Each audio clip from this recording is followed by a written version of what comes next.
61వ division Disneyland రోడ్లో ఉన్నాం. Ravindra Bharati school ప్రక్కన ఉన్నటువంటి ట్రైన్ చూస్తే చిన్న ట్రైను, లోతు ఎక్కువ ఉన్నది. కానీ అప్పన్న అనేటటువంటి ఆటో డ్రైవరు ప్రమాదవశాత్తు ఇందులో పడి చనిపోవడం బాధాకరం.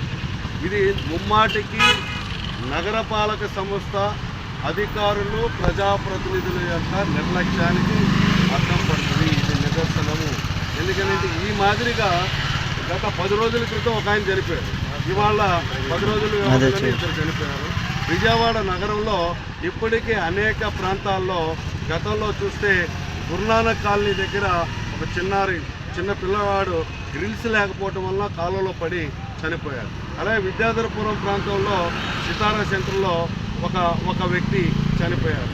గడిచినటువంటి 6 నెలల కాలంలో మనం పరిశీలించినట్లయితే మున్సిపల్ కార్పొరేషన్ నిర్వహిస్తున్నటువంటి డ్రైనేజీ పైన సకరమైనటువంటి గ్రిల్స్ లేకపోవటం వల్ల, ఐరన్ మెషిన్ లేకపోవటం వల్ల కాలువల్లో పడి ప్రమాదవశాత్తు చనిపోతూ ఉన్నారు.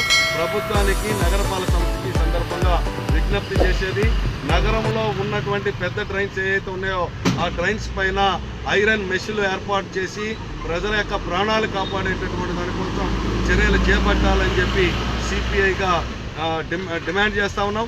అదే పద్ధతిలో చనిపోయినటువంటి అప్పన్న ప్రమాదవశాత్తు ఆటో డ్రైవరు, వృత్తిరీత్యా పేదవాడు, ఆటో నడుపుకునేటటువంటి వ్యక్తి కాబట్టి ఆర్థికంగా కూడా నగరపాలక సంస్థ నుంచి గతంలో గురునానక్ కాలనీలో చనిపోయినటువంటి బాలుడి యొక్క కుటుంబానికి ఆర్థిక సహకారం ఏ రకంగా అయితే అందించారో అదే పద్ధతిలో అప్పన్న కుటుంబానికి కూడా ఆర్థిక సహకారం ఇచ్చి వారిని ఆదుకోవాలని చెప్పి, అలాగే భవిష్యత్తులో నగరంలో ఉన్నటువంటి